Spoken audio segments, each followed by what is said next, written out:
빌립보서 4장 4절부터 7절. 너무 잘하시는 말씀이에요. 우리 같이 한번 읽어요. 시작. 주 안에서 항상 기뻐하라. 내가 다시 말하노니 기뻐하라. 너의 간용을 모든 사람에게 알게 하라. 주께서 가까우시니라. 아무것도 염려하지 말고 다만 모든 일에 기도와 간구로 너희 구할 것을 감사함으로 하나님께 아뢰라. 그리하면 모든 지각에 뛰어난 하나님의 평강이 그리스도 예수 안에서 너희 마음과 생각을 지키시리라. 아멘. 제목이 뭐예요? 구할 것을 하나님께 아뢰라. 다시 한번요. 구할 것을 하나님께 아뢰라. 본문은요, 바울 사도가 옥 안에서 빌립보 교인들에게 썼다는 거 잘 아시죠? 기쁨의 삶, 그리고 기쁨의 삶을 실천해야 하는 바를 말해주는 것입니다. 어떻게 하면 하나님을 잘 섬기는 것자의 모습이 드러날 수 있을까? 아, 저 예수 잘 믿는군요. 이 모습은 기쁨이 있어요. 기쁨. 예수를 믿으며 기쁨이 상실하면 이거는 뭔가 잘못 신앙생활하는 겁니다. 예수를 믿는 건 기쁜 겁니다. 그래서 항상 기뻐하라 하셔요. 성도 여러분, 참 힘든 시대죠. 어려운 시대예요. 어렵고 힘들지만 우리보다 선배들은, 믿음의 선배들은 더 어려운 것들을 많이 겪으셨지 않겠어요? 그래서 사실 성경이 쓰였던 데는 박해가 있었던 시대잖아요. 그럼에도 불구하고 바울 사도가 옥에 갇혀 있으면서도 말하기를 항상 기뻐하세요. 그러면 기쁨의 방해 요소가 있을 거 아닙니까? 뒤에 나오는 게 뭡니까? 염려예요. 염려. 기쁨을 방해하는 것, 그것이 바로 염려인데, 이걸 예수님이 아시고 요한복음 15장에 이미 말씀하셨잖아요. 내가 이것을 너희에게 이루면 내 기쁨이 너희 안에 있어 너희의 기쁨을 충만하게 하렵니다. 예수님 안에 기쁨이 있어요. 예수를 찾으면, 예수를 믿고 예수를 따르면 뭐가 있어요? 기쁨. 성도 여러분, 기뻐하세요. 이미 엎질러진 물 바라보면서 다 담는다고 얼마나 담을 수 있겠어요. 흘러간 건 흘러간 거고 지나간 건 지나간 거예요. 더 큰 어려움이 없기를 하나님께 기도하면서 예방하는 것이죠. 안 그렇겠습니까? 그것 가지고 너무 지난 날의 어려움을 가지고 여러분 회상하면서 힘들어하지 마세요. 한국 사람들을 보면서 저도 한국 사람이지만 가장 이겨내지 못하는 게 뭔지 아세요? 수치심과 자존심이에요. 예수를 믿으면 수치심이라는 단어가 사라져야 돼요. 수치스럽다. 자기만이 가지고 있는 시크릿한 어떤 개인적인 수치감이 있어요. 그게 예수 안에서 뭐 그렇게 대단히 숨길 만한 건 못 되거든요. 주님이 아시잖아요. 주님을 3번이나 부인했던 베드로도 수치자로 삼으셨어요. 수치심 극복하셔야 돼요. 그러니까 기쁨이라는 단어는, 은혜라는 단어는 사실상 내가 가지고 있는, 숨기고 있는 수치감과 자존감, 이런 자존심, 이런 거 깨버리는 거예요. 나의 약함, 오히려 그 약함이 강함이 되는 거고 약함을 자랑하는 거예요. 근데 신앙생활 하면서 이상하리만큼 정직하지 못한 신앙생활 하시는 분들이 많아요. 그 수치감 때문에 사로잡힌 사람들이 많아요. 학벌? 그 수치감? 그 별거 아니에요. 예수님이 제자들 치고 무슨 학벌 내세우는 사람이 있었겠어요. 강한 힘? 재벌? 저는 우이중학교 예전에 박기풍 목사님이 쓴 책을 보고 놀랐어요. 그 교회 조금 그 당시 때 1970년대 80년대 그 성북, 강북, 우이동 거기 잘 살았겠어요?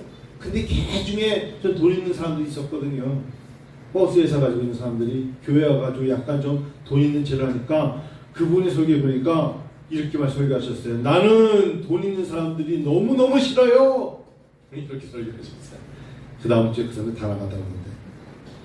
그래요. 왜? 정말 돈 있는 사람이 싫어서가 아니라 돈을 가지고 갑질하면 안 된다는 거예요. 왜냐면 거기서 그냥 정말 어렵게 사는 분들이 많았거든요. 성도 여러분, 주 안에서 주시는 선물이 뭐예요? 주님이 주시는 기쁨, 기뻐하시기를 축원합니다. 어려움과 두려움이 올 때 주님이 주신 내 기쁨이 너희 안에 있어 너의 기쁨을 충만하게 하려 합니다 하셨어요. 나 관용을 알게 하라 그랬어요. 관용, 젠틀이죠. 젠틀리스. 관용의 단어가 뭐죠? 관대하고 용서함. 예수 믿는 사람들에게 있어서 이게 참 약해요. 목사가 신앙생활하면서 제일 힘든 게 이 단어예요. 목사에게 그런 부분도 있지만 성도가 교회를, 성도가 목사에게 관용이 없어요. 성경은 똑같이 적용되는 거예요. 목사에게만 주어진 성경 아니에요. 성도에게도 주어진 성경이에요. 하나님의 말씀은 목사만 들어라가 아니에요. 성도만 들어라도 아니에요. 모두 예수 믿는 사람이 들어야 돼요. 관용을 알게 하라. 여러분, 관용은요, 정확한 어원을 말할까요? 관용을 평소에 연습하라. 관용을 연습하는 사람만이 관용을 베풀어야 될 때 관용을 보여줘요. 관용이 없는 사람은 외로워요. 사람이 젠틀하지 않기 때문에 그래요. 관용이라는 단어가 누구에 관대해야 돼요.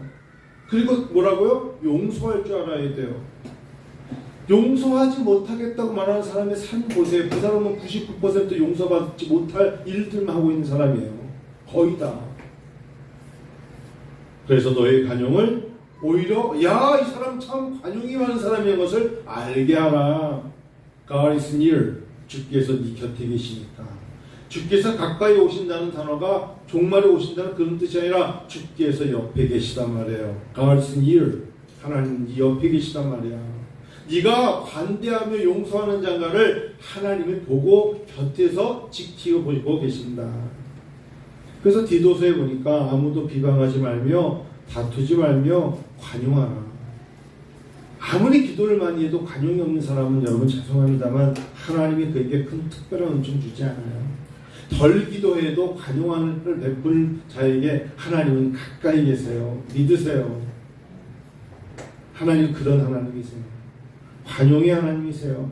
하나님이 만일에 우리들의 삶을 보고 하나하나마다 야 너는 내가 잘못할 때마다 귓방문에 때리겠어 그러면 날마다 맞고 있을 거야.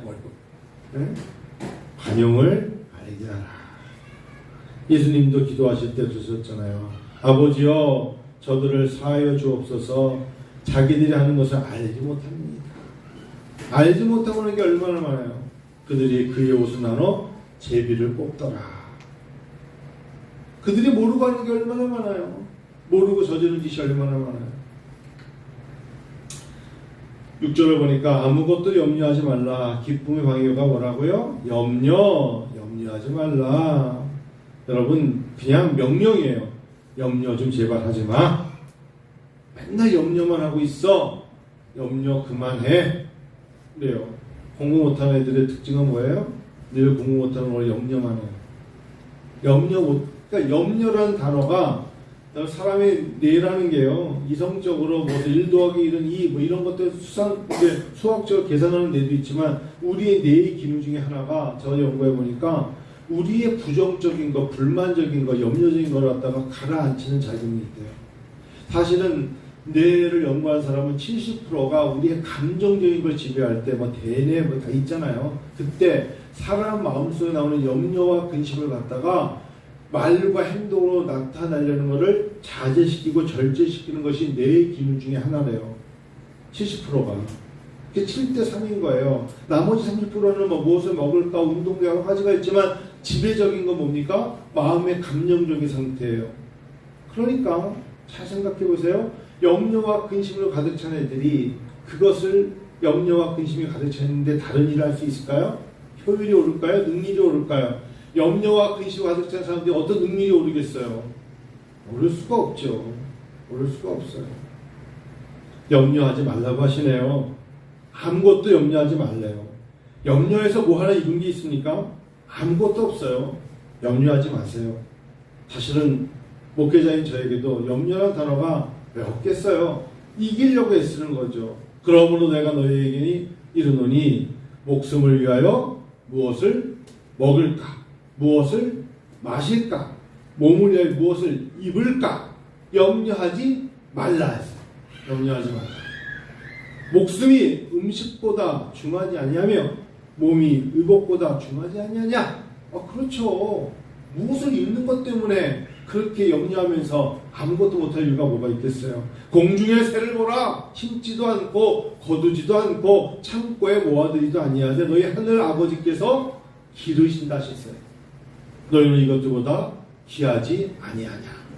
너희 중에 누가 염려함으로 그 길을 한 자라도 더할 수 있겠느냐. 여러분 7월 달에 올해 더 블레싱 하나님이 우리에게 복 주실 때 염려, 근심으로 오는 것이 아니라 하나님 우리에게 너무나 많은 것을 부어주실 거예요. 아마존에 닷컴에 들어갔을 때 조사해 봤는데 아마존에서 성경을 파는가 어떤 성경이 가장 많이 팔리는가 제가 주중에 들어가 2번이나 들어갔어요. 에픽 바이블이 많이 팔려요. 그러니까 그래픽으로 만화처럼 만든 건데 정말 그림을 너무너무 생생하게 잘 그리는 에픽 바이블이라는 거 한번 들어가 보세요.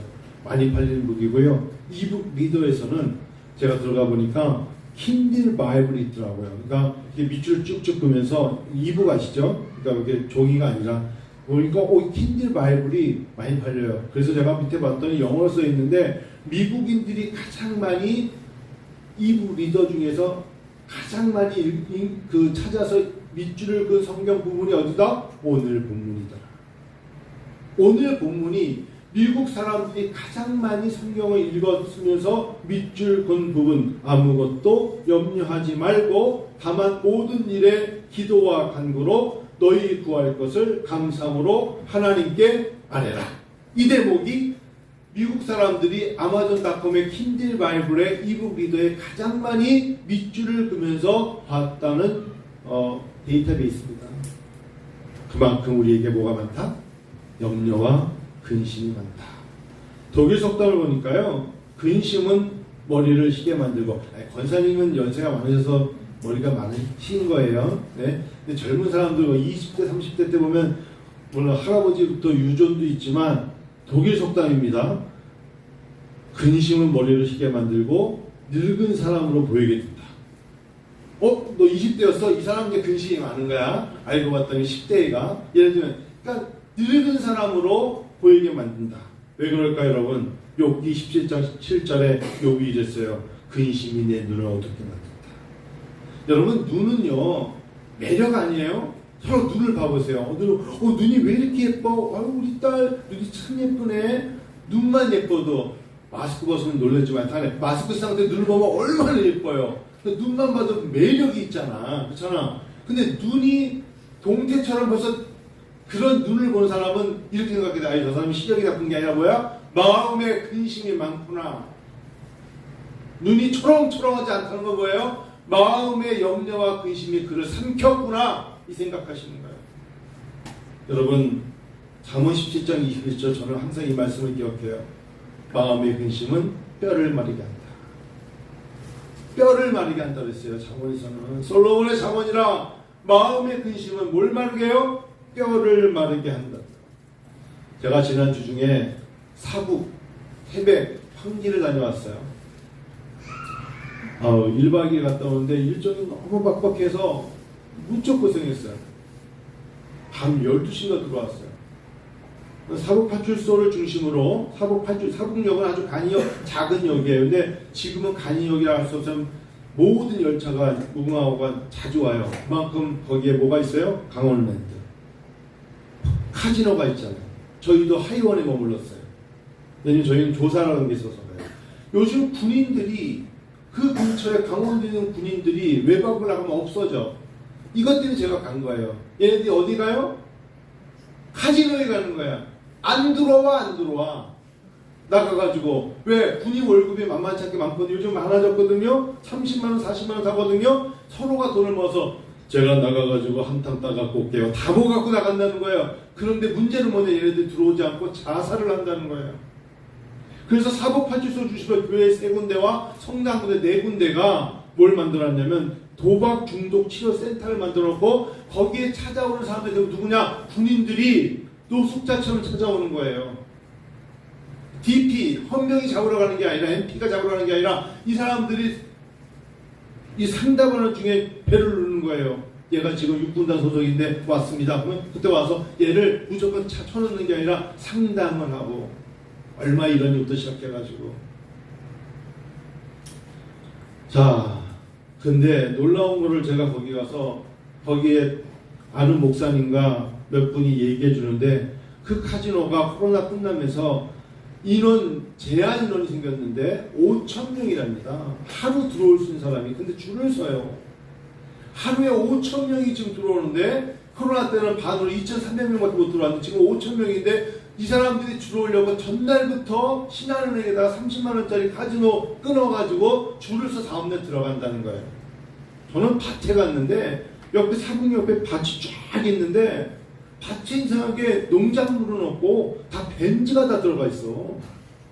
그 뿌리원 이런 데 갔어요. 거기 뿌리원은 광산 때문에 동원 예전에 동원 회사 석탄 회사 그것 때문에 관계자를 만나러 갔거든요. 지금 거기 못 들어갑니다. 관계자들만 들어가서 만날 수 있는데 거기도 뒤에 밭이 크던데 아니 왜 이렇게 좋은 차들이 다 들어왔냐 했더니 그분이 차차차 이러고 가더라고. 차차차가 뭡니까 했더니 도박하느냐 맡겨놓고 못 찾아가는 차예요. 1, 20대가 아니라니까 몇백 대라니까 몇백 대. 거기 가보니까 개인 택시 차들이 인천에서 온 차들이 왜 이렇게 많아. 맡겨놨는데 약 4분의 1, 5분의 1 준답니다. 5천만 원짜리 차면 1,000만 원 빌려가고 잃어서 못 찾아가는 차들이에요. 그게 경매로 넘어간답니다. 그런 사람들이 지금 많은 사람들이 지금 자살하고 있기 때문에 거기에 도박 중독 치료센터를 차려놓고 도박으로 자살할 사람들이 자살할까봐 왔을 때는 좋은 차로 갔는데 갈 때 사북역에서 기차표를 끊을 돈도 없어가지고 이분들이 빌려주기도 하고 집에 전화도 해주고 해준대요. 여러분 제가 왜 이 말씀을 드린 줄 아세요?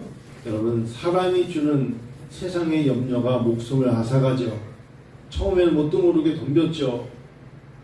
요즘 군성교하면서 참 여러 곳을 가보고 듣고 놀랍다 하는 것을 많이 배우게 됩니다. 너의 염려를 다 주께 맡기라 하셨어요. 생활이 어렵다고 해서 주님 하나님의 영적인 것 이외로 해결을 하려고 발로 뛰고 몸으로 뛰고 스스로 해보려니까 안 되잖아요. 결국 내가 도박해서 한 방에 내가 돈 벌어올 거야. 그런 생각으로 가지니까 무너지는 거 아니겠어요? 염려하지 말라. 다만 모든 일에 내 염려가 왔을 때 세상적인 걸 해결하지 말고 기도와 간구해라. 성도 여러분, 이게 하나님의 사람들이에요. 똑같이 어려움 당할 때 기도와 간구. 시편 34편의 다윗의 모습처럼 내가 여호와께 간구하매 내게 응답하시고 내 모든 두려움에서 나를 건지셨도다. 예레미야가 말한 것처럼 너는 내게 부르짖으라. 내가 내게 응답하겠고 네가 알지 못하는 크고 은밀한 일을 네게 보이리라. 기도와 말씀에 자양분이 있어요. 거기서부터 새로운 용기가 생기는 거고 희망이 있고 우리에게 다시금 감당할 수 있는 힘이 생기는 거예요. 제발 강원랜드 이런 데 가서 갔다 못 오는 수가 있어요. 자, 하나님께 아뢰라. 기도와 간구로 뭐해라? 하나님께 아뢰라. 자신의 문제를 여러분 옆에 있는 사람에게 내 문제를 나눌 수 있는 사람, 친구가 한 명을 있으면 자살하지 않는다 말씀드렸죠? 목회도 마찬가지예요. 용기를 얻고 울진에 있는 교회 목사님이 다 불이 났어도 한 명의 집사님 찾아와서 목사님을 위로하면서 다시 시작하십시다 했을 때 지금 성전이 다시 지어지고 있거든요. 옆에 와서 진심으로 누구 때문에 불이 났고 왜 불이 났고가 아니라 한 명의 진정한 위로자, 함께 나눌 수 있는, 마음을 나눌 수 있는 단 한 사람의 동역자가 있으면 해낼 수 있어요. 왜? 그 옆에 천군 천사가 있잖아요. 그래서 저기 뒤에 정윤이하고 상준이하고 영광이하고 셋이 붙어 있는 것만 봐도 쟤네들에게는 소망이 있는 겁니다. 제발 새벽에 일찍 들어와. 뭐 그런 말밖에 할 말이 없는데, 그 다음에 내가 새벽 1시간 기다렸어요. 근데 자기들은 2시에 보내면서 1시간 전에 왔다고 거짓말 치는데 2시간 안 자고 있었거든. 그때 그래요. 옆에 사람하고 의논할 수 있는 사람만 있어도 여러분 얼마나 힘이 됩니까? 나무 보고 쳐다보고 이야기해야 됩니까? 개를 보고 얘기해야 됩니까? 토끼를 보고 얘기해야 됩니까? 그게 아니잖아요. 하나님이 계시잖아요. 아버지가 계시잖아요. 하나님께 아뢰라. 하나님 아버지에게 아뢰어 드리라. 기도가 뭐예요? 기도는 있는 상황을 그대로 하나님 아버지에게 가지고 나가서 아뢰라는 거예요. 하나님, 제가 지금 이런 마음이에요. 하나님 앞에 주저하지 말고 아뢰세요. 이런 것까지 말해도 될까? 하나님은 그것도 괜찮아요. 때문에 우리는 성령님만 바라보면 성령에서 끝나는데, 찰스 스펄전이 한 얘기가 있어요. 성령을 달라고 기도할 수 있을 뿐만 아니라, 여러분 구두가 필요하십니까? 새 구두 한 켤레를 위해서 기도해야 합니다. 여러분 먹는 빵 성령님은 다 하시겠다고 말할 수 있지만, 여러분이 먹는 빵, 여러분이 마시는 물, 여러분이 입는 옷에서 기도할 수 있어야 합니다. 즉 아주 자그마한 것도 구체적으로 아뢰 필요가 있다. 신앙인이 뭐 그런 것까지 얘기해. 그렇잖아요. 한계를 조금 더 긋지 마십시오. 그랬어요. 이런 것까지도 제가 오늘 교사기도 때 말씀드렸는데, 제가 신학교 다닐 때 적어도 2년 선배였는데 동갑이었기 때문에 알고 지냈던 무슨 전도사가 있었어요. 그리고 나서 제가 미국 유학을 갔다 와서 시간이 많이 흘렀지 않았습니까? 근데 3년 전에 저희 교회에 와서 권사님 계신 교회에서 그곳에 2년 반쯤에 와서 예배 드렸어요. 이 조사 웬일로 예배 드렸어? 웬일이야? 봤던 사람인데 했더니 끝나고 저 기억 못하세요? 키도 커요. 예배 딱 85쯤 된 변호사님에서 우리 신학교 동기입니까? 했더니 동기인데 제가 2년 선배일 겁니다. 그래요? 근데 우리 또 봤죠? 네, 제가 이번에 교수님 학교에 1학년으로 대학원 1학년 면접했잖아요. 그 사람이었구나. 이렇게 된 거거든요. 이제 올 봄으로 졸업을 하게 됐어요. 근데 신학교 4년 다니면서 전도생활 하면서 담임 목사한테 너무너무 스트레스 받은 거예요. 너무 힘들었던 거예요. 그래서 교단을 옮겼어요. 난 다시는 대신교단 안 있을까요? 나는 이제 이러한 기존의 교회의 교단에 있고 싶지 않아. 여러분, 근데 그렇지 않아요. 어느 회사나 어느 직장이나 어느 모임이나 어느 곳을 가도 극복을 해야지 내가 생각나는 대로 도망다닐 수 없거든요. 그래서 그 사람이 어디로 갔냐? 성공회로 갔어요. 성공회. 두 사람이 시십니다. 대학 다닐 때 신학과의 동기였습니다. 그래서 결혼을 했어요. 근데 잦은 싸움이라는 겁니다. 그러지 말고 이겨냅시다.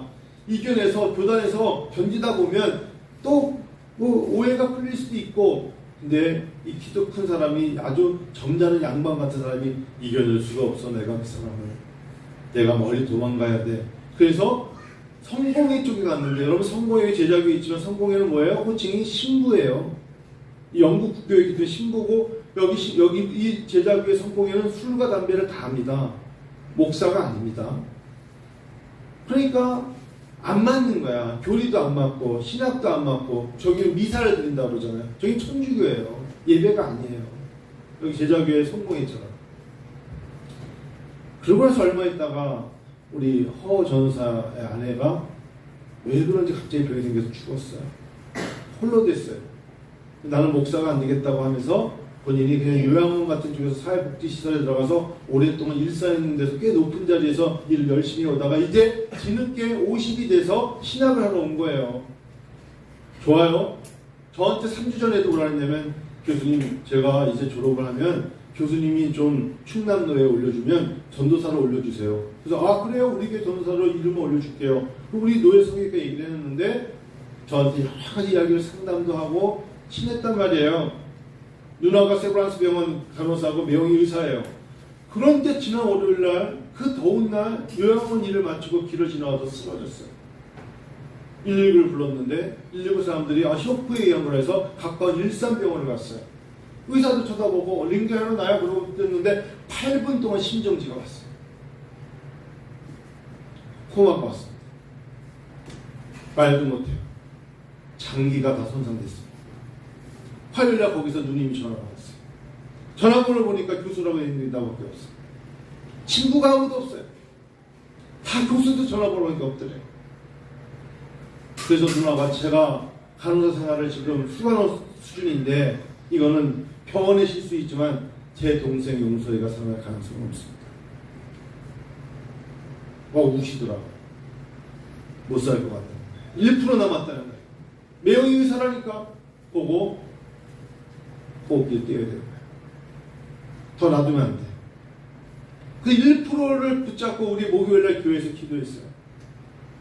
하나님 도와달라고 기도 눈물밖에 못 흘리겠더라. 하나님 도와주세요. 어떤 분이 저한테 너무 또 위로의 말씀을 했어요. 우리 충남도의 노회장이었던 김윤서 목사님이 목회기를 하다 힘드니까 서울에 나와서 미장을 하셨어요. 4층에서 미장 일을 하다가 4층에 떨어지셨어요. 머리가 부딪혔죠. 그래서 딸 둘이 엄청 울면서 사모님과 함께 13일째 될 때 의사가 여기서 끝내셔야 됩니다. 근데 두 딸과 사모님이 끝까지 기도했거든요. 14일째 기가 맞죠.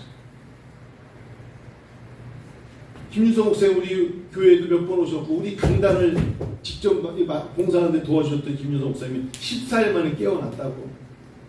그래서 지금 당진의 그 유명한 그 자기 동생이 하는 야채 가게 책임자로 일하시면서 가끔가다 당진 가시면 우리 전지쌤과 가시라는 게 그 목사님은 14일 만에 깨어나셔서 지금 뒷진주 다니면서 태안 해변가에서 숭어 잡으시는데 하나님이 일하실 수 있잖아요. 나는 하나님이 일하실 걸 믿어요. 그래서 제가 그 말씀 드렸어요. 그 예는 들지 않았어도 그 누님한테 1%의 기적을 마지막까지 붙잡고 하나님께 아뢰겠습니다 그랬어요. 근데 저도 모르게 be anxious 근심이 오는 거예요. 야, 이게 가능할까? 아무것도 염려하지 말라고 했어요. 오직 모든 일에 기도와 간구로 하나님 앞에 모든 걸 아뢰라. 어떻게요? 기도로 아뢰라. 하나님께 아뢰라. 어떻게 어떤 방식으로? 대화로. 하나님 누구 하나님 아시잖아요. 외롭잖아요. 대화 가운데 아뢰라. 하나님께 아뢰라. 아뢰어 주는 삶이 바로 기도가 아니겠습니까? 그러면서 간절하게 간구해라. 기도와 간구로 아뢰라. 두 번째 방식은 기도하되 더 뚜렷한 목적으로 살려주셔야 될 이유가 무엇이며 이 사람이 어떤 목적으로 살아야 되며 하나님 이 사람을 통하여 하나님 영광 받으시기 원합니다 라는 뚜렷한 목적을 가지고 부르짖으며 구체적으로 간절한 마음으로 보이겠다. 이거는 위급함이요 긴급함이기 때문에 간구하는 것입니다. 그런데 마지막으로 잊지 마실 게 있어요. 너희 구할 것을 감사함으로 하나님께 하랬어요. 제발 원망하지 마세요. 저는 신앙생활 하면서 가장 어린 사고는 어린아이도 아니고 신앙생활 할 때 웃고 웃었으면서도 다 잃어버린 사람의 가장 큰 실수는 뭐냐? 감사가 떠났다는 것입니다. 감사함으로 아뢰라. 염려의 상황 속에서도 하나님 이런 어려운 경제적으로 물질적으로 건강적으로 이렇게 어려운데 감사할 게 뭐가 있겠습니까? 거기서 끝나면 끝나는 겁니까? 아니죠. 건강이 없으니까 건강을 잃었으니까 하나님 앞에 간구하며 감사할 수밖에 없어요. 더 나빠질 것밖에 남은 게 없는데 이럴 때 하나님 앞에 간구하면서 감사함으로 하나님께 주시는 하나님의 훈련을 받아들이면서 그것이 믿음의 테스트라 생각하면서 여러분 감사하세요. 염려할 시간이 있습니까? 그러면 기도해야죠.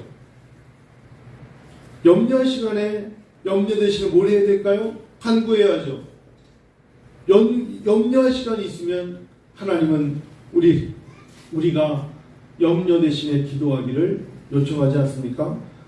스펄전 목사님 말한 것처럼 사실상 우리들의 염려가 여러 가지라고 생각합니다만 일단 염려하고 걱정하고 안달하게 되면 여러분의 머리카락을 셀 수 있을지 모르나 여러분의 염려는 결코 셀 수 없기 때문에 염려하고 주저앉아 있으면 안 됩니다.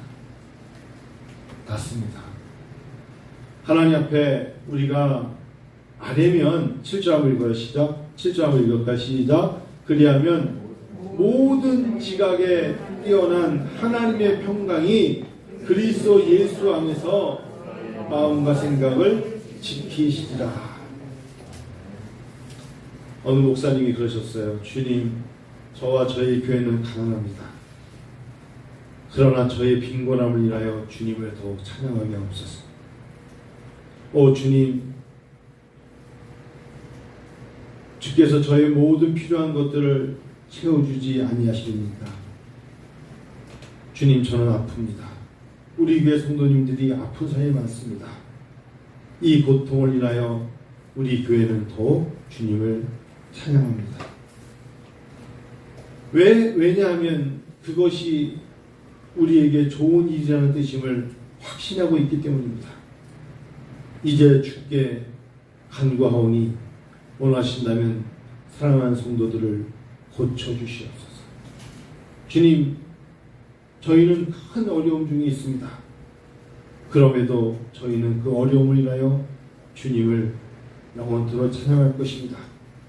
왜냐하면 그것이 비록 겉으로는 나쁜 것 같아도 그 속에 축복이 들어있다는 것을 알고 있기 때문입니다.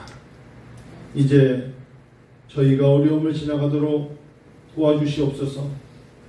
저희는 더욱 감사함으로 간구할 것입니다. 멋지죠?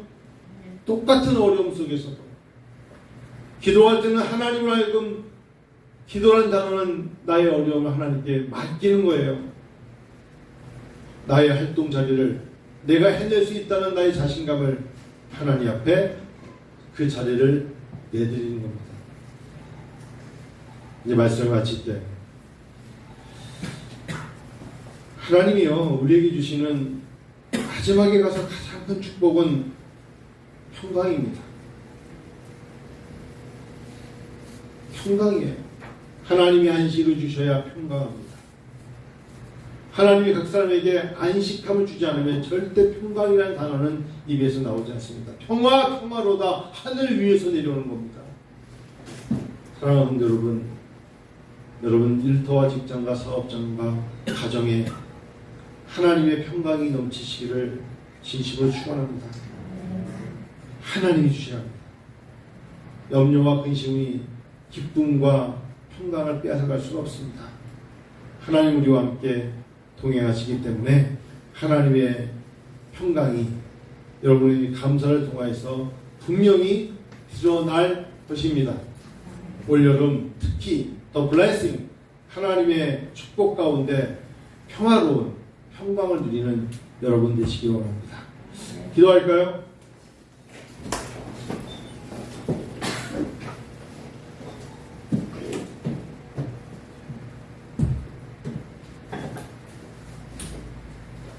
여러분 말씀 들으셨죠?